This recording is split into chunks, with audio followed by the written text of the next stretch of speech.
দিনে দিনে আমাদের আগামী প্রজন্ম ডিজিটাল যুগে আসক্তি হয়ে ঘরের মধ্যে আবদ্ধ হয়ে যাচ্ছে।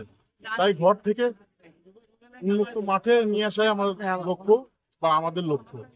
আর আমাদের সাংগঠনিক অভিভাবক রাষ্ট্রনায়ক, আগামী রাষ্ট্রনায়ক তারেক রহমানও জানেন ইতিমধ্যে অনেক ক্রিয়া সুস্থ সুন্দর দেহ গঠনে এবং স্বাভাবিক মানসিক বিকাশে তিনি ক্রিয়ার উপর এর আগে গুরুত্ব দিয়েছেন। আমাদের ছাত্রদল বিভিন্ন বিষয়ে ক্রিয়ার অনেক আয়োজন করেছে। তারই ধারাবাহিকতায় আজকে আমরা নিজেদের মধ্যে যারা ছাত্রদলের শহীদ জিয়ার আদর্শে বিশ্বাসী, আমাদের দেশনায়ক তারেক রহমানের রাজনীতির দর্শন, তারেক রাজনীতি এবং এই ৩৫ দফা নিয়ে কাজ করছি এবং আমাদের মমতাময়ী মা দেশনেত্রী বেগম খালেদা জিয়ার আদর্শে বিশ্বাসী তারাই নিজেদের মধ্যে খেলার নিছক বিনোদনের জন্য নিজেদের মধ্যে একটা খেলার আয়োজন। এছাড়া এবং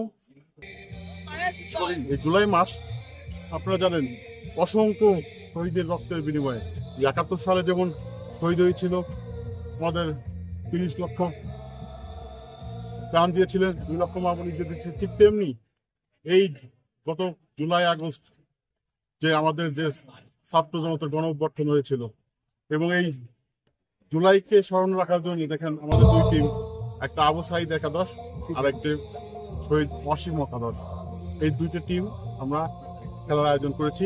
তাই আমরা চাই এই আয়োজন শুধু আমি না, অন্যান্য সংগঠন বা অন্যান্য ব্যক্তি মাঝে মাঝে ধারাবাহিকতার খেলা চালিয়ে যাক এবং এই মোবাইলের ডিজিটাল আসক্তি থেকে বের হয়ে সুস্থ সুন্দর স্বাভাবিক মন এবং মন মানসিকতা বিকাশে এবং শারীরিক সুন্দর দেহ গঠনে ঘর থেকে মাঠে বের হয়ে আসুক, এটাই আমাদের কাম। সবাই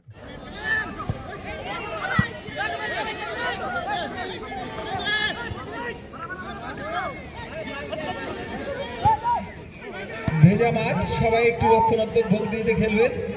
সবাই আমরা নিজেরা